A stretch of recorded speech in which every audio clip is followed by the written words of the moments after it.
Hello, hello, hello, hello everything. Nandito na naman tayo. Ayan nga guys. Napakaganda ng tanawin. Muli na naman nating nasilayan yung bukan ni Liwayway. Ang ganda. Kaya ayan guys, namumula-mula yung langit. Parang natusok ata yung bukan ni Liwayway kagabi. Namumula-mula pa. Kaya't ayan nga, binilisan na natin. Papunta na tayo sa ating destinasyon at gusto nating maabutan yung paglabas talaga ng araw doon sa may bundok. At palagi natin yung naabutan doon ay sana nga ngayon ay maabutan natin.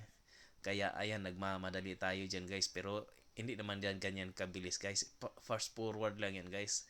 Tabi kayo dyan mga utoy at nagmamadali ito si utoy. Kaya ayan, sumibat ka na utoy. Lipad ka na utoy.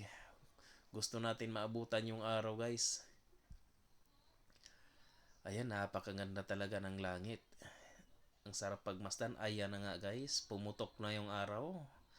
Naabutan nga natin kalahati pa nung araw ang lumabas.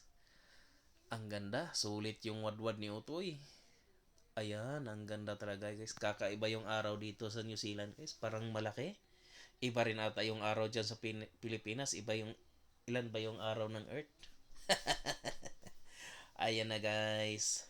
At dahil nga sa bilis nating magwadwad guys, umabot na tayo sa langit. Umabot na tayo sa araw. Ito na guys, papasok na tayo sa araw. Apakaganda guys. Ito na yung pinagmamadalian ko kanina guys. Dahil gusto kong makita rito guys. Ayan, ang laki talaga ng araw dito guys. Unbelievable. Parang napaisip talaga ako kanina guys. Ang lapit na namin sa langit. Kulang na lang ata yung kumatok ka na lang sa pinto langit na Ang ganda talaga ritong pagmasdan. Ewan ko ba rito? Bakit ba ang lapit namin sa langit? Dahil ba masarap yung buhay dito? Naka! Ayan na guys, papasok na tayo sa likod ng araw hanggang sa susunod.